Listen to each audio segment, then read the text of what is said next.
Lift your eyes to the hills, plant your feet among the trees. The way that is before you is the way you've not yet been.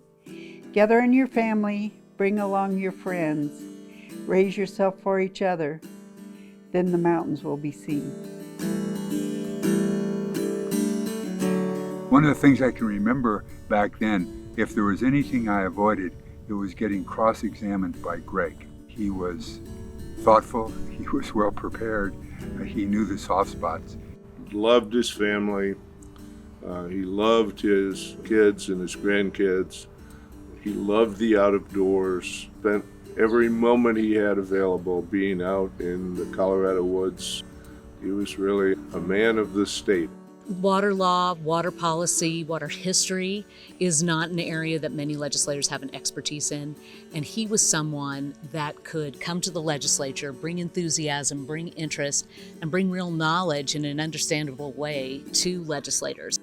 Once he became a Supreme Court justice, he displayed his incredible intellectual capacity to know and adopt how the law worked and how it could work, and continued to contribute to the rest of his life. He was so thoughtful and so intelligent that he could bring people along to his point of view, especially when they realized that it was all for the public good.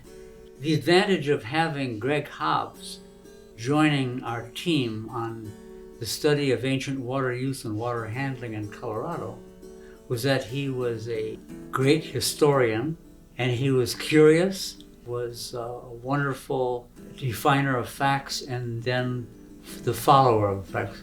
He generated a sense of confidence in others, and that's the way you lead.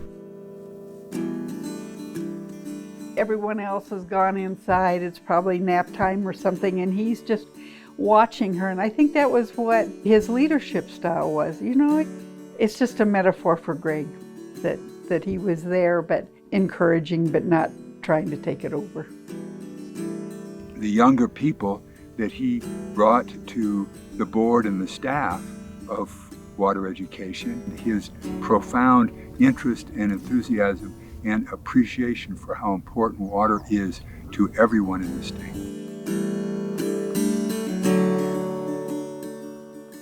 We met down at Philmont Scout Ranch in northern New Mexico, and we were both working down there.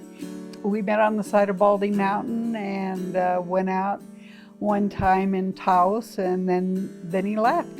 He was hiking the High Sierra Trail, and he went to New York to study Latin American history at Columbia. I saw him at Christmas time, and at Easter time he came back to Colorado, and then we decided to get married. So I think we had 3 or 4 dates before we got married and went into the Peace Corps. We drove back to Colorado for a vacation, got to Steamboat, and we looked at each other and said, what are we doing out there? And so we got to Denver, and he started looking for a job. He just loved being out, you know, visiting with the people and getting to share what he knew. He loved history, he loved maps, he loved the water, where it came from, where it was going, and he just loved the whole cycle. I gave him a map in the late 80s, and all of a sudden it was like he really got involved with the map. He just loved the history of maps and how they informed what the West would become. And in a way, that's what's hard right now, that he's gone, that I have this internal map of where he is. And then he's gone, he's not there.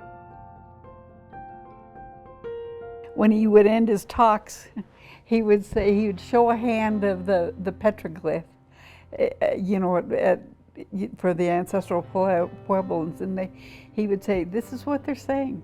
Goodbye, good luck.